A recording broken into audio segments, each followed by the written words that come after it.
From Marmo Studio, here's Jim Brodden. At Marmo Conference Room 206, this is the Marmo Podcast. We're talking to JD Cleary. JD is with a company called LegUp Health. And it looks very intriguing, particularly as a small business and our entrepreneur over many, many years who's had to buy their insurance in the open market. JD, thank you very, very much for joining us today.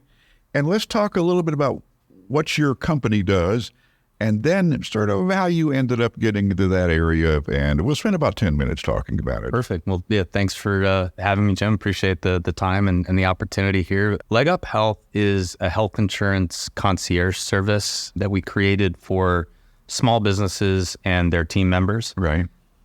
Health insurance can be a nightmare. Absolutely. And helping people and small businesses navigate their options so that they get the best solution, the best coverage for their current business stage and budget, and don't feel sold or hustled while doing it, is really what we're all about at LegUp Health. Wow. So what's your market? What are you going after? So we think the underserved part of the market are small business owners, founders, with generally in the neighborhood of 2 to 25 employees. Okay, so 25 is sort of your cutoff into what you aggressively pursue then? Correct. We know we can help a company of any size, but health insurance changes as soon as you hit 50. Full-time. That's an easy There's a whole lot part. of regs that change in general at that rate. Exactly. So companies with that 2 to 25 number of employees, usually they've hired their first full-time employee, or they're a team of co-founders working together, just secured funding maybe, and are ready to offer something, ready to think about. Right. So you're not going after the solopreneur necessarily then? Well, we are in part because for the that's actually the origin of LegUp Health. Started with us observing that people, consumers in this country, that were going to the health insurance marketplaces, really needed help figuring out how to get there and how to enroll and how to have confidence in the plan that they've selected. So we started the concierge service helping consumers pick their health plans on the health insurance marketplaces. And then took that and have packaged that concierge service to small businesses so we can help their team members do the same thing. Beginning with consumers? Yes. Yep. So actually, so what I was for 30 plus years was who you were electing to serve then. Precisely. Yeah. If you have ever had to go out as a solopreneur, self-employed, and had to buy your own health insurance, then yeah. Was it a nightmare? 20 years. How much money I spent with virtually no coverage because it was always an incredibly high deductible. So anyway, let's get away from my personal experience. But yes, I appreciate what you and your company do. And what did the founder, did he come from like an entrepreneurial kind of background? Absolutely. So I moved from New England in Massachusetts out to Utah back in 2008. And I met my current partner and founder, Rick Lindquist, in 2009.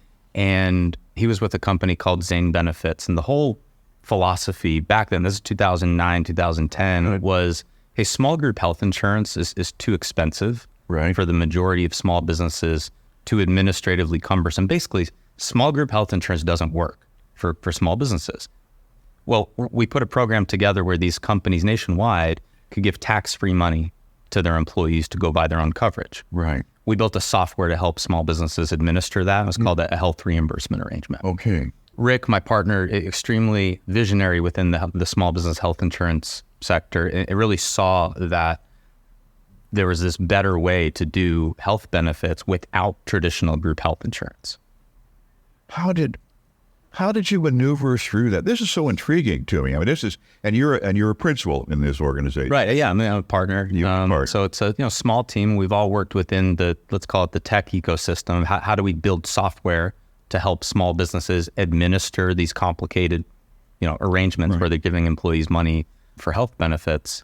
But the three of us work really well together from a product standpoint, sales and marketing, but just really an understanding of the small business health benefits ecosystem and what's important to a small business when they're hiring their first employee, or they're trying to figure out, is group health insurance right for me, or should I do this tax-free arrangement? So there's all these options on the table that oftentimes they're not going to be told about, or just are people aren't patient enough to explain to them.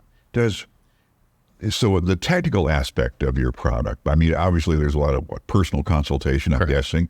Virgil on the phone here at Marmo. So I know that you have a lot of personal conversations with the entrepreneurs and or business owners, et cetera. But are you able to offer, it sounds like maybe a sort of a plug and crank once you get them on where the software does a lot of the analysis on their part? Good question. So it's a service business, without question, it's a service business, right? I mean, when you help somebody with health insurance, something that's so critical financially and personally to their well-being and their family's finances. So it's service first, but we think with our founding team that we've got a leg up. So to speak, right? Of course. From a tech standpoint, to automate and to message our clients at the right time with the right information that for example, people need to put health insurance information on their taxes. Form 1095A is a thing. They have to report it when they get it from the marketplace. So we've built systems that provide our clients that information in a really easy way so that they don't have to scramble and figure out what's going on. So it makes it a little bit less scary. Heck yeah. Health insurance is scary. Well, and something I know that people want to offer their employees and our associates, and it can be so difficult to maneuver through it. So, I mean, how do you approach somebody, an entrepreneur, for example, and let them know that, no, this is not as difficult as you might think it is? So one of the first things that I think is important is to help them understand that Obamacare isn't a bad word. Right. No, exactly. I understand that. It's been around for so long now. It's entrenched in our healthcare system, right? It came out in 2014. I mean, here we are 10 years later. It's a thing. And it's actually a great thing for a lot of early stage entrepreneurs, business owners, because the coverage is standardized. When people go to the marketplace, they're buying real coverage from a real health insurance company. But I think the biggest secret that a lot of people don't talk about is the availability of these premium tax credits. Based on your household size and your projected household income, the government is subsidizing a massive amount of the health insurance premiums, where 4 out of 5 of our clients pay less than $20 a month for their health insurance premium. For somebody who went, I don't know, 15, 20 years paying $1,000 a month for $5,000 deductible, that's very appealing. And the system has been built to accommodate that. Now, the key, though, and this is where I think, our vision of small business benefits is one that is really well received. One of the worst things some companies can do, not all, but this is where we want to do a real full-blown analysis for companies based on their existing employee demographics. But one of the worst things a small business can do is offer health insurance to their employees. Small business health insurance. I'm listening. Okay. The reason is offering employer coverage will disqualify the employee and likely their family members from those discounts on the premiums. All right. So one of the best things they can do is support their employees and help them go to the health insurance marketplace to enroll in coverage, and support them with a health insurance concierge like LegUp is, what we're trying to help them do. So their employees are empowered to pick the right plans at the right price and get those premium tax credits and aren't disqualified from them by their employer offering coverage. Can in fact the employer then offer a financial subsidy in terms of additional salary or bonuses to cover that without jeopardizing the credits that the employee gets? Fantastic. There's a couple approaches, right? So our prior companies that we had helped build in that tech sector I referenced with the tax-free version, those are called HRAs, health reimbursement arrangement. Phenomenal strategy for some companies where the company can give tax-free money to employees, they buy their own health insurance and they don't pay taxes on the money. It does disqualify the employees from the premium tax credits in many cases. So if you have an employee demographic where maybe they make too much money to qualify for the discounts, the tax-free HRA approach, phenomenal. Love it. If you've got an employee demographic, I think like hospitality industries, service industries, where employees might not be making enough they might not qualify. Let me restate that. They would qualify for the premium tax credits on the marketplace. you don't want to give them access to group health insurance because then they'll lose their discount. Exactly. Nor do you want to give them HRA money because they would lose their discount.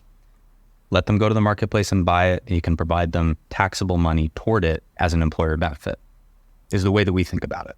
I understand. So tax on the front side because it's income, but a real break on the back side when they go into the market and buy it. Am I understanding? Massive premium savings. Yes, precisely. So if they can go get a health insurance plan for $0, why would you do anything else? Why would you offer a group plan? Why would you disqualify them with an HRA? Let them go get the $0 plan.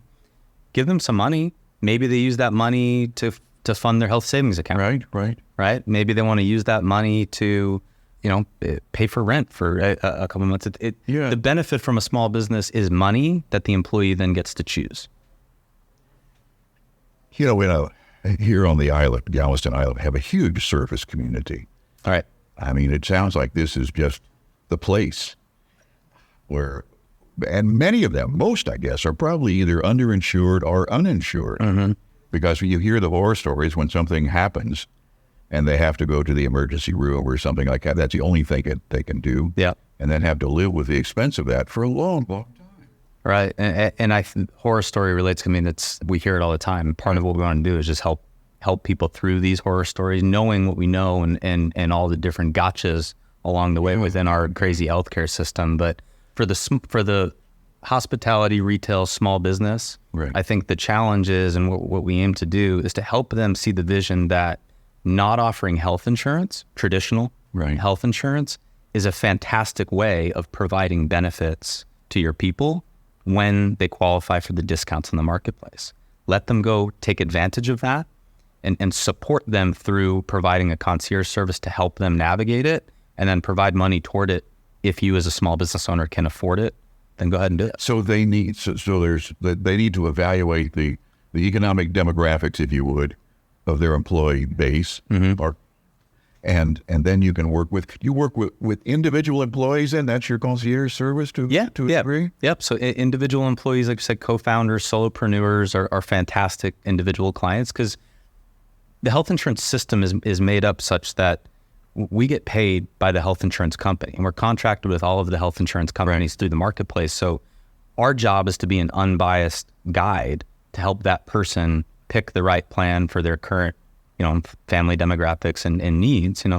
Which providers do you care about? Which prescriptions do you currently take? Which hospitals you want to go to, and guide them to the right provider, independent of what commissions. So this is so you have some almost like fiduciary responsibility Certainly. in this, or that you take it. Yeah, we do. Yeah, but I think the key in today's landscape of health insurance, you have to be an unbiased advisor and really help the person understand the system and why the government marketplace might ask certain questions about your projected income. Why, if your income changes mid-year, you want to update your application so you don't have an unnecessary tax bill come tax time. So lots of regulatory components to what we do, but always keeping the consumer in mind and doing what's best for them. Let's walk through the steps, if I could. So suppose through one way or another, you make contact with an employer. Mm-hmm. How do you assist them in selling their employees or informing their employees past the built-in ambiguity and certainly the lack of transparency, the opacity of our health insurance in the United States? So the first thing I would say is there's always a needs analysis, right? Let's look at the data objectively and go, hey, let's look at your employees and zip codes, ages, projected incomes, like that. Those are all components of telling the story and helping them pick the direction. But let's say the direction is support your employees on the marketplace. Right. The most important thing you do is help those employees understand why. Why is the company deciding to do this? Right. Why is this a good thing for you as an employee of that company? And help them see that, hey, if your employer offered you group health insurance, here's how much you would have paid versus here's what you're going to pay on the marketplace for your family of fives Blue Cross Blue Shield plan, and it's going to cost you $20 a month. It's for incredible numbers. And they're not made up. No, I understand that. They're not. It's incredible when we take, because oftentimes the small group plans, the same exact plans are offered on the health insurance marketplace, identical.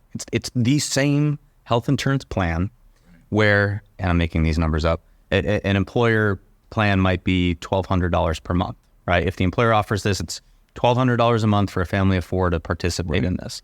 Well, that same family of 4, it might be a one person income. You might have one spouse working, one spouse not working, right? So you got a family of 4. Maybe they're making $70,000 a year, right? That family of 4 goes out and finds that same plan. They might pay $150, $200 per month for that same exact plan that would have been $1,200 or $1,400 from the employer. When the employer pays for insurance, sometimes the employee does not see that and hence does not know the value of that benefit because maybe they've never bought health insurance in the open market ever. Right. How do you assist the employer in making that clear?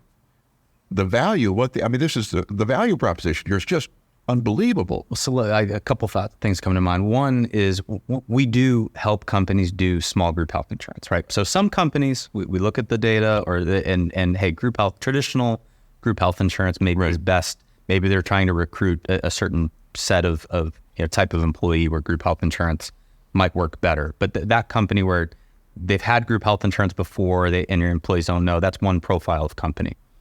The ones that I think are far more underserved and far more interesting for our market are companies that have never offered group health insurance before. Yes. Okay, so their employees don't necessarily have this skewed view of what the world looks like. And when you put a plan in front of them that they can see for their family of 4 that costs them less than $100 a month, right, and the employer is going to kick in some money, potentially, if the employer decides to, they're whole. And they're not going to typically challenge that. Why would they think, oh, I'm getting my entire health insurance premium covered. I can see the doctors that I want to go see. I get my prescriptions covered. It really is rewarding to help the small business owner see that approach, but then see it in reality when the employees are actually going, I can't believe this is real. I'm impressed, sort of stunned by what you're doing and what a niche that you're. How many companies then do you represent? You say you have a lot of companies. We've helped hundreds of people and consumers. We're just getting our employer marketing rolling. So we've helped 100 or so companies think about and put their employee benefits programs in place. How about companies that you might represent? Insurers. Do you have a number of insurers that you access then? Every health insurance company that's available in the Utah marketplace, as well as all of the health insurance companies available on the Texas marketplace. So we founded the company to serve Utah small businesses and their team members. We've now just expanded it to Texas. So it's Utah and Texas and any insurance company available in those markets. Let's talk Texas a little bit then, because this is a fairly new venture for you into the Texas market. Am I? It is, correct. Yeah, we're excited about it. But you prototyped in Utah. Yep. So let's just take it to the nitty gritty now. Suppose a small business person is listening to this that does not provide insurance for their company. What's their next step? We'd love to support them in not offering health insurance. If that no, what a counterintuitive right? proposition. Hey, the fact that you don't offer health insurance is likely a great thing, but we'd love to help you package that and communicate that to your employees so they understand why it's a great thing and how they can benefit from you, a small business owner, not offering traditional health insurance. And like I said, if it makes sense for them to offer traditional health insurance, we can do a needs analysis, look at the data and say, okay, let's go that direction. You provide them with the tools then to offer this to their employees as well? We do, because communication is a huge part of employee health benefits, right? So our software will communicate to the employees what their employer's offering. And if it's just concierge with no employer funding, right, that's great. They can do that. If they want to kick some money toward it, like a monthly benefit allowance, right, our software will communicate that to the employees, and then the employees get in touch with our concierge services so that they can help or we can help them pick the right plan for their family. Wow, this has been incredibly interesting. See, not everyone says that about health insurance, Jim. no, I mean, that's only because it gets so close to home. I mean, and I'm sure there are a lot of people that listen to this podcast who are either small or solo or making that venture from no employees to some employees, or considering offering a benefit and recognizing now that a benefit may not really be a benefit. You just allow me to think of something. I mean, so many solopreneurs are fearful of going solopreneur full time. Yeah. You know, they might be working a 9 to 5, and many of the clients that we've helped, like they're going, hey, it was so hard for me to make the leap from traditional W-2 employment into solopreneurship because I was worried about health insurance. Yes. I was worried how much it was going to cost or whether we could get it at all. And when we start going through the finances of what it means to be a solopreneur in year one, right, and what your income or revenue might look like, it almost always makes sense to go marketplace, and then you don't even have anything to think about with respect to health insurance and costs. What an incredible solution. I don't know how many solopreneurs' wife or partner is still working with a traditional job with benefits simply to cover the potential insurance issues of it's still real. The relationship that's going off on their own. Yeah. And this gives an option. Correct. Wow. JD Cleary with LegUp Health. This has been an intriguing and an interesting and informing conversation. Thank you for joining us. Thank you very much, Jim. Thanks for having me. For Marvel Podcast, this is Jim Bratton. From Marmo Studio, you've been listening to Jim Bratton. This is Sierra Sakol.